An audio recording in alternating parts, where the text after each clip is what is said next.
Oh, there we go. All right, guys, we are back once again, and we have swapped over to a blind pick game just to accelerate picks and bans here. All of the picks will remain the same, and all the bans are still in effect, so do not panic.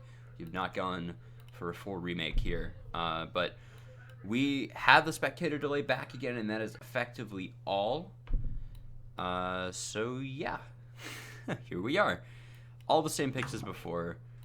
I'm sure there's something we can expand on in this bit of time that we have. Yeah, it's a new patch, so there's plenty that we can actually expand on. I mean, for one, there's no assassins in the jungle right now. Unless you consider Echo an assassin, but he wasn't really touched that much, or if any. I actually don't remember. Was Echo touched? He received some changes that made him much more AP focused. They tried to Right. de-incentivize him building tank even more. So hopefully it works this time for Riot's balance sake, because they Yeah, have right. tried really, really hard to make this happen, and so far it has not worked out extremely well for them. I mean, hopefully, if anything, it works for my favor, because every time I play against a tank Echo, I want to blow my face off. Yeah, You so don't, you don't want to do that. I mean, It's annoying to me. I hate tank Echo. I'm glad they tried to make him more AP. But that's just yeah. one caster's opinion. um So something that you briefly mentioned before was redemption. Redemption is a brand new item in this patch. It is extremely strong from the looks of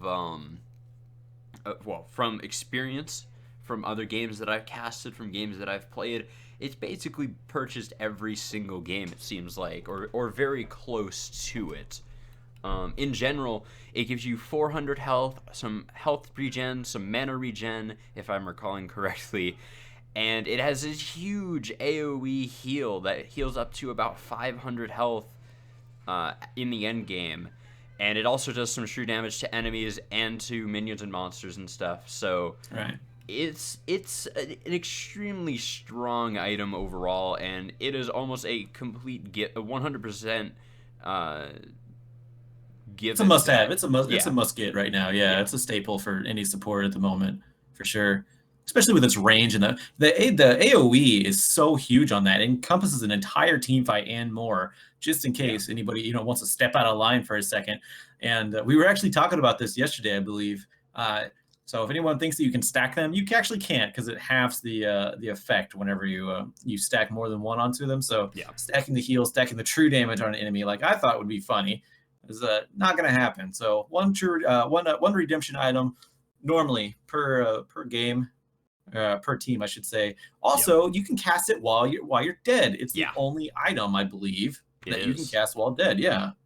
Yeah, so with all of that in mind, though, we have run out of time on the spectator delay, guys. We will be right back after this short musical break to bring you game number one in this best of five between 404 Coach Not Found and Team Ghosted. Don't go anywhere.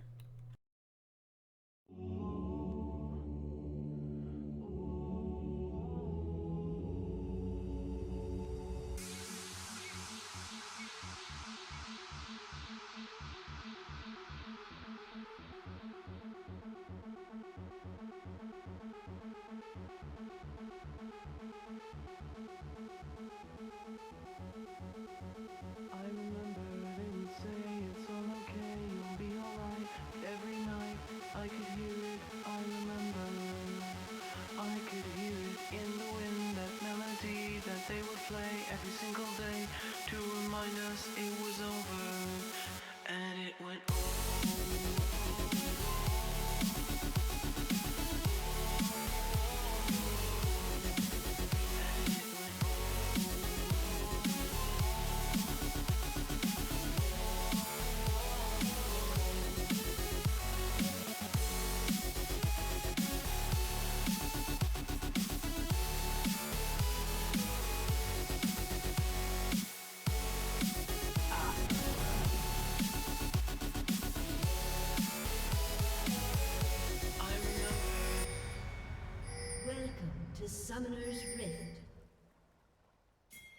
As you could have likely heard in the background, guys, we are on to the Rift with game number 1 here between 404 Coach Not Found and Team Ghosted. My name is still Blaster Boy. I am still joined here by Fekes, and we're loaded onto the Rift here.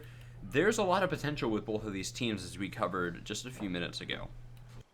Yeah, it's going to be really interesting. Like I said, 404 Coach Not Found, the scaling is pretty huge with the Rise, with the Twitch, and even, I mean, Poppy, you know, scales in a different way. I mean, it gets to the point where Poppy is just a roadblock that you can't get around, and it is incredibly annoying to play against a Poppy who has built those items that you need to be, you know, the big sturdy rock in your team. It's going to be really interesting to see how Team Ghosted is able to, you know, contend with something like that, especially with the team that they have. Like I said, you know, they do have a Jhin who, you know, is very powerful. Things like, I mean, Echo, I'll be honest, I haven't actually seen the Echo in action since his remake, or since, I guess, it's his tweak, so I am anxious to see how all that's going to play out. I believe Karma is still a really good pick for this one, especially with the AoE shields coming out, considering the scaling. You're going to need a lot to protect your front line, because there's going to be a Rise and a Twitch just pecking away at them. Yeah, there's definitely going to be a lot of power packed into these carries, as we touched on before, but right now Overvoid is trading pretty heavily with Black Venom up top.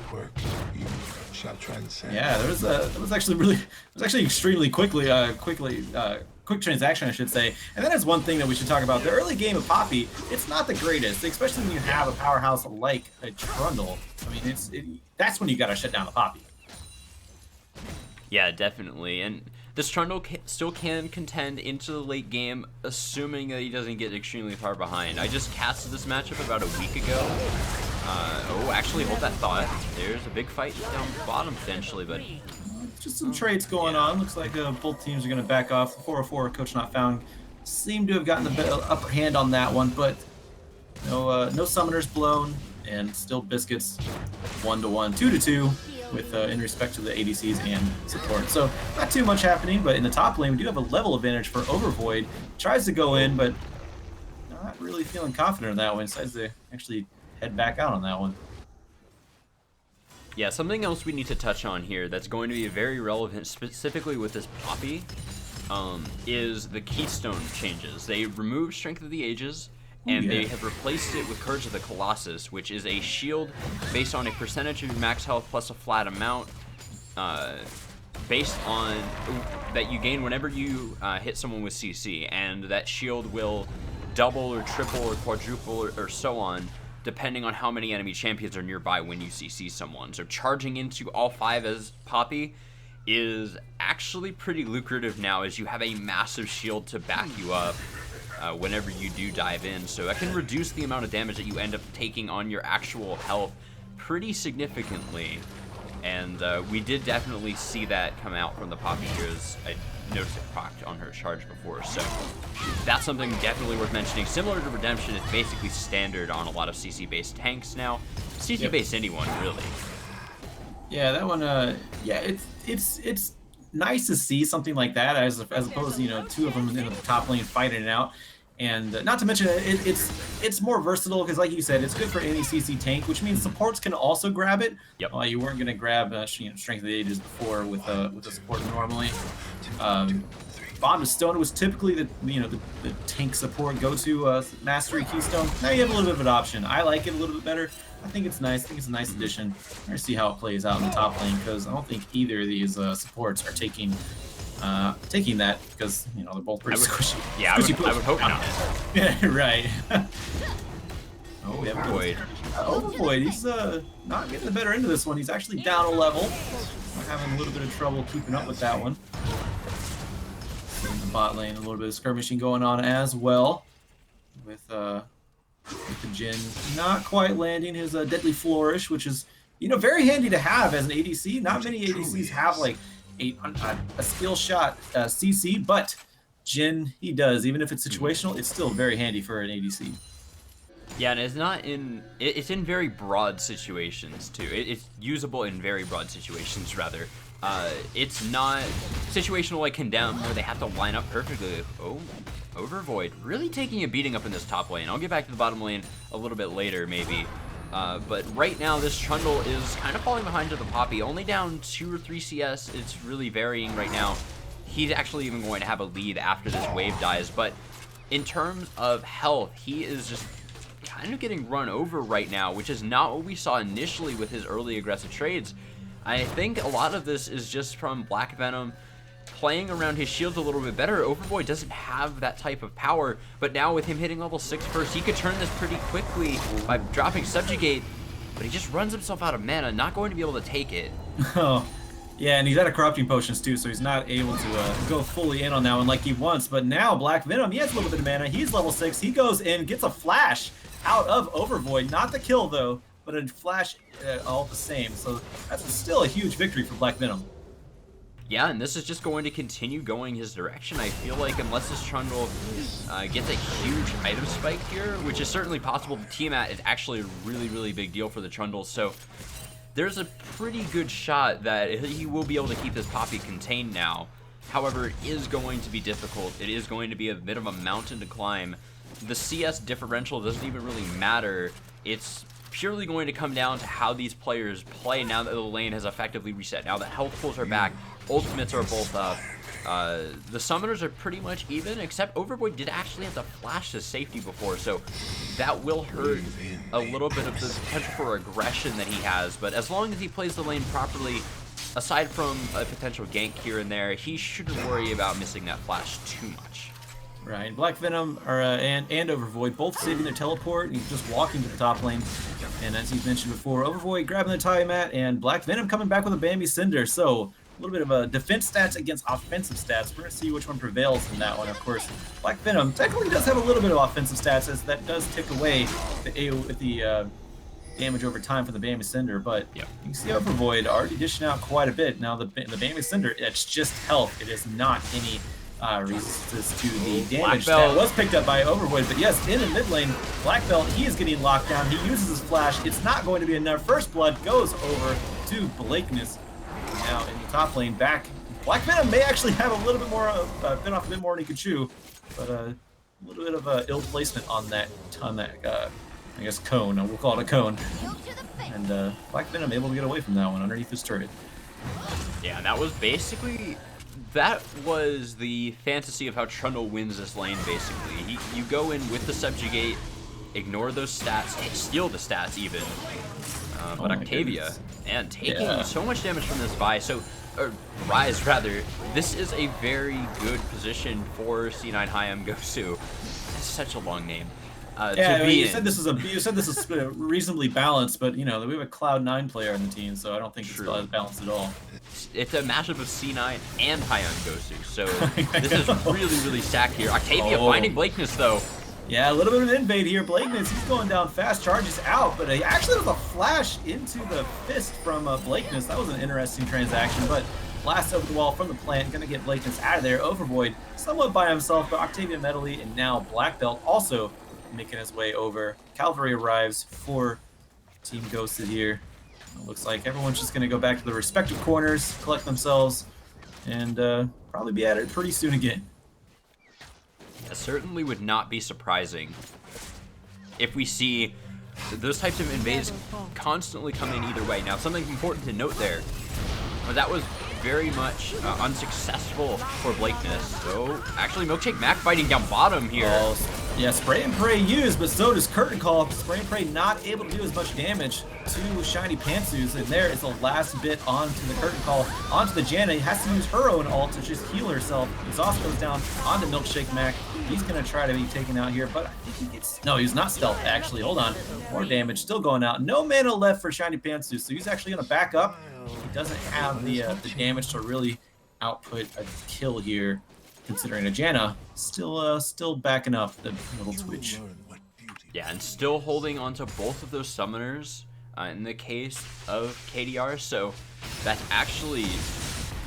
That on its own pretty much prevented that fight from going too much further, aside from the Curtain Call just being completely thwarted. But that was a really close fight down bottom, actually, and we could continue to see those going forward.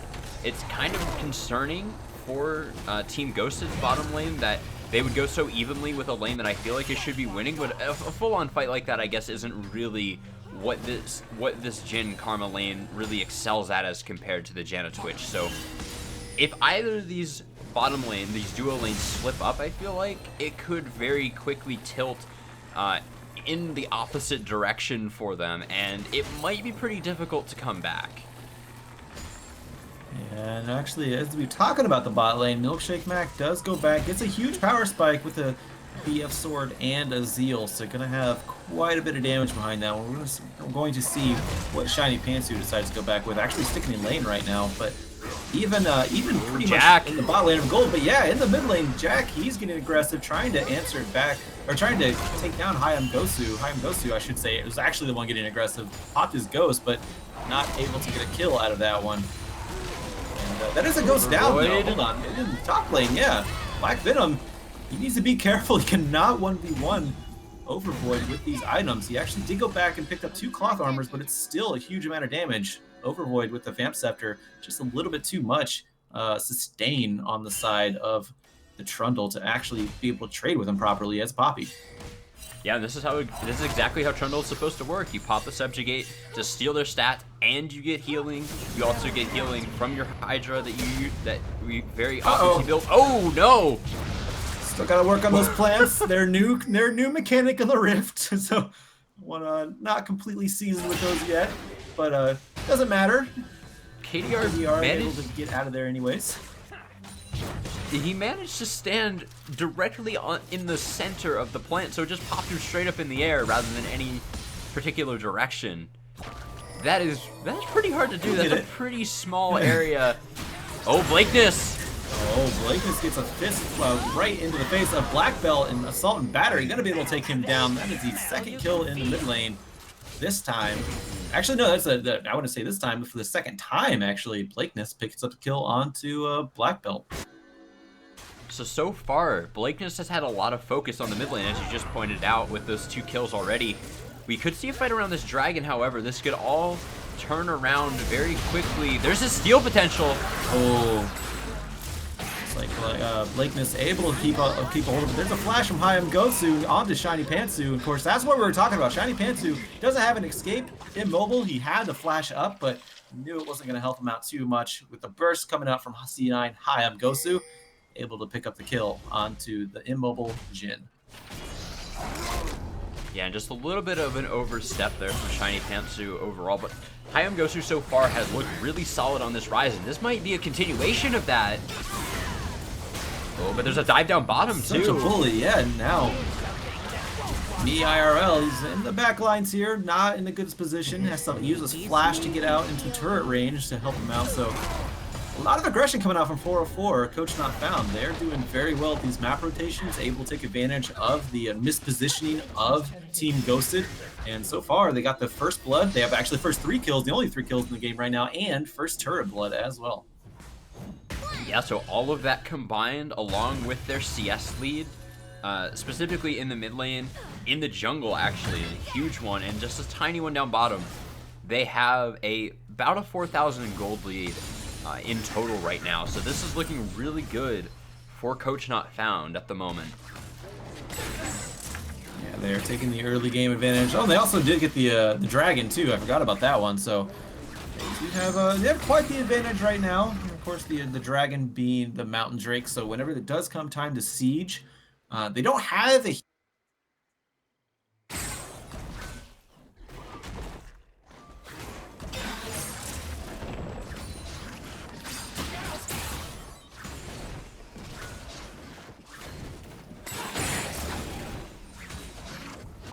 Alright, looks like Feck is... That's so. Oh, there you are. Welcome back. Well, I was talking about the siege potential for Coach Not Found before, I interrupted myself. Anyways, yeah, I was talking about the siege potential for Coach Not Found.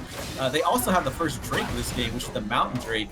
It's going to help them out whenever they get to these sieging points and want to poke down the turrets, because there is not anyone that really has a huge advantage in taking turrets. But hold on, we'll get to that in a moment. Me, IRL, possibly a little bit. He's trying to make his way out there. Milkshake does pick up kill on Shiny Pantsu. This is 404 Coach Not Found, just cleaning up double kill for Twitch in the bot lane, in the actually top side of the jungle. Double kill also for C9 Hayam Gosu. This may be an ace if Black Realm Warp.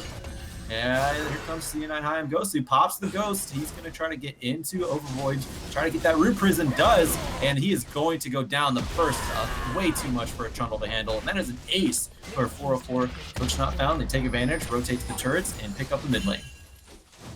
They are looking extremely secure in this game so far. 404 Coach Not Found have already built a 6,000 gold lead. They're looking to make it more. They take that mid lane turret off of the ace at 15 minutes. They get the tier 2 mid and they get the tier 1 top as well. So this is just a landslide victory.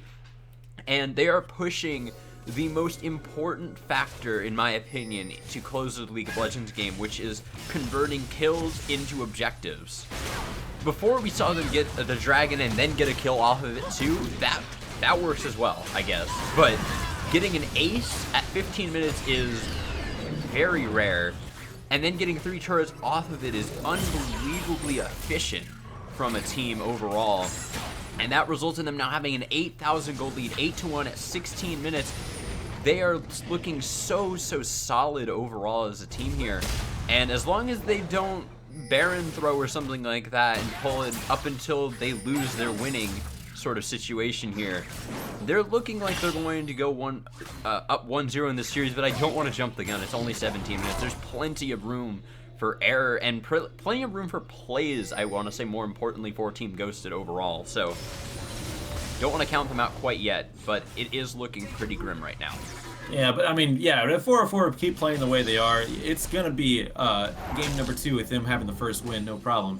Not only are they up 8,000 gold right now, they've gotten every objective in the game so far. They've gotten the first dragon, they got Rift Herald, they've gotten the turrets, and now Overvoid cannot even duel Black Venom anymore. 1v1, Black Venom wins that now. So that is the power spike that 404 Coach Not Found is hitting right now in only 17 minutes. Pretty incredible. Yeah, and this Poppy is just going to run away with this right now. I said that the Trundle should be able to deal with this Poppy 1v1 as long as there's no major deficit, and it's not the biggest deficit that I've ever seen quite yet, but it's looking really grim. Black Venom finds Octavia as well. Yeah, and Octavia's not even safe in her own jungle right now. It's that you have to ward relentlessly and just keep out of your own jungle when you're this far behind. This is a really bad position for Team Ghosted. It looks like Black Belt. She's gonna try to back up Octavia Melody here, but it almost doesn't matter. Like, I mean, Black Venom's essentially just gonna stay on top and try to draw more enemies up there, so the map is freed up for his team. Yeah, this is the perfect time to do it. I mean, with the position that the Switch is in, wave push wise, the position that Rise is in, hitting a pretty early item breakpoint, already 4 stacks on the Roa, already has the tier most of the way built into the Morello Nomicon as well. There's just no way that they can fight this team, so they can go for a 1-0-4, or in this case it's looking like a 0-1-4 setup. Now they're all going to collapse back onto the dragon, so this is just really nice play. We see the vision right now. 14 Ghosted is looking, the vision for Team Ghosted is looking pretty good for the most part. Up in the top side is where most of their wards are at the moment. Just a few minutes ago, or just about a minute ago, they had significantly more vision, but it's just been cleared out by 404 because they have no control over their jungle. They can't maintain any of this vision. They just need to look for an opportunity where they can actually take advantage of it before 404 can just completely push it out. And this is looking, again, still extremely secure in the hands of 404 because now they're warding properly to top it all off as well to make sure that they get the objectives with the gold and map control lead that they currently have. They're just doing everything right here, honestly. They're playing it slow enough. They are warding properly, like I said. They're collapsing for objectives, prioritizing those over kills, they're converting kills to objectives. There's just so many good things here. But now, KDR, maybe in the wrong neighborhood, but here's Blakeness to back him up. Oh yeah, Team Ghosted, they're going to try to get something here, but Overvoid has to run. He's caught. Assault and Battery locks him down. There's a flash and a kill. Milkshake going to be able to pick that one up. And that's just another pick that's that you cannot afford at this point in the game. When you're this far behind, one pick is just going to be huge. Is now 4-4, they're going to rotate to the top side, pick up yet another turret. Just another example of them translating their advantage the kills that they get into objectives, which is the most important part. That's they're playing this solidly. It's almost flawless. Yeah, and that was sort of a combo move too, kind of similar to their previous dragon play and the ace off of objectives. They got an objective, they got a kill and then got an objective, but they also got that kill because they were proactive and were going to invade the red buff the instant that it spawns. They walked up into the red buff bush the second that the buff spawned, so they made that advantage themselves. They found that pick themselves, and now they've even turned that into Baron as well. So 21-minute Baron. Just incredible at this point. The difficulty that they should have run into at this point, taking all the outer turrets, all the turrets outside of the base that is cracking the base. But the Baron makes that so easy, especially when you get it this early. The fact that they were able to just take a little bit of vision and mostly making sure that Team Ghosted doesn't have the vision and turn that into an objective means that they are secure in being able to get look for another pick here, crack this base, and look to end the game really, really quickly off of this. Only gonna try to pull the SKT where they get the Baron and then they just end it. It's essentially what SKT used to be able to do all the time. Definitely. See how much they can get out of this Baron right now.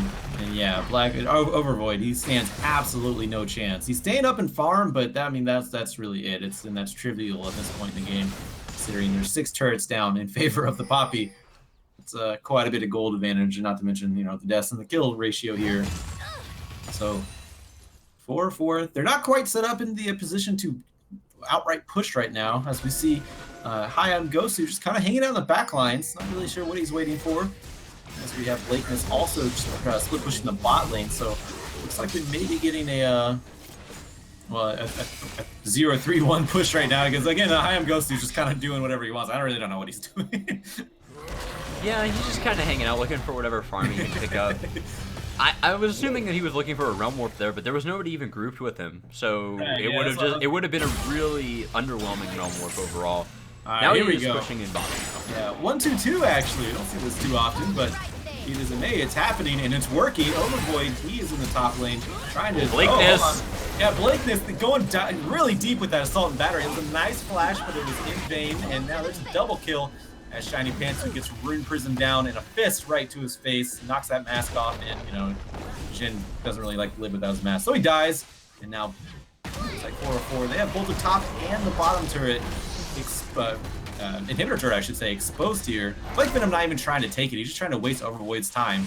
And now the bot lane inhibitor is going to go down. And all the while this is happening, Milkshake, he's been pressuring that mid lane turret. Yep. He's just been poking it down and poking it down. And now there's the karma going down like almost instantly. That was extremely fast. The incredible amount of burst of Hayam Gosu. Yeah, and this is just.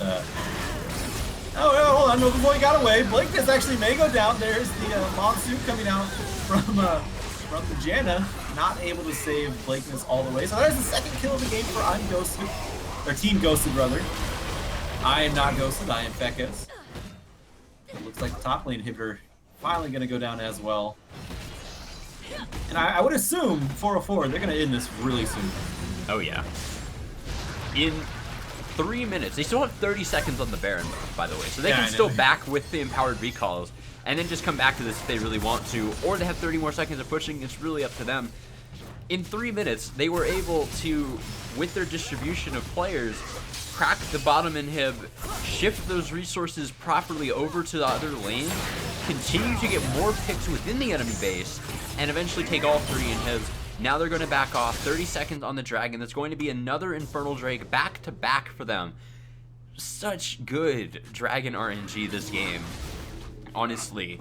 And this is just looking like an incredible game from 404 Coach Not Found. Yeah, I mean, and this it's at the situation where we can harp on them the entire time, but we have to look into the next game, because that's what Team Ghosted needs to look at as well. You have to wonder, like, what do we do to prevent this for the next game? It got out of control very, very quickly for them. 404 Coach Not Found, they just steamrolled from the first minute all the way until it's a 25-minute mark. Like I said, they got a 21-minute Baron. Baron spawns at 20 minutes, and Baron didn't even have a chance to smell any of the fresh grass on the rift before before 404 was like, why are you here? I'm going to kill you. Just like they're doing to Team Ghosted right now. Yep. So what do you do looking forward to this next game? I would personally, as Team Ghosted, like to see some compositional changes. Blakeness on the buy had a really big impact in the mid lane, and from there they were able to push that lead around the map and just make something more out of it. They took that linchpin lead in the center of the map and spread that around as best they could. And they just need Octavia to be on somebody that can gank more, because the Echo was just not able to do that. And now here's a huge dive coming through, the Nexus is exposed, it's just completely dead here. There's just nothing for Team Ghosted left in this game. So as I was saying, I want to see a little bit of a compositional change. I don't think the Trundle into Poppy was bad. I don't think the Victor into Ryze was really bad on its own, but they need to be warding a little bit more defensively, and they need Octavia to be doing more on the jungle pick. The Echo just really did not end up working out. He never really left the jungle for quite a while, or never had much of an effect outside of the jungle. And that ended up resulting in a huge deficit, again, just sparked right off of that mid lane from good ganks from Blakeness. Yeah, Blakeness was able to actually camp the mid lane and do very well to jumpstart the Hayam Gosu against Black Belt. So, yeah, like you said, we didn't really see any of that from Echo. Didn't really see any that many ganks at all. And yeah, I agree. Compositional wise, pick and ban phase, you have to go through it a lot differently this coming game. It's a best of 5, I believe. And there were no assassins banned. There's strong picks right now, like Kha'Zix, and some people consider Rengar a strong pick right now too. You know, a little bit stronger than what he was before. But none of those were banned, I don't believe. So you had quite a bit of pick. Echo, I thought, was an interesting pick, but clearly not the right one.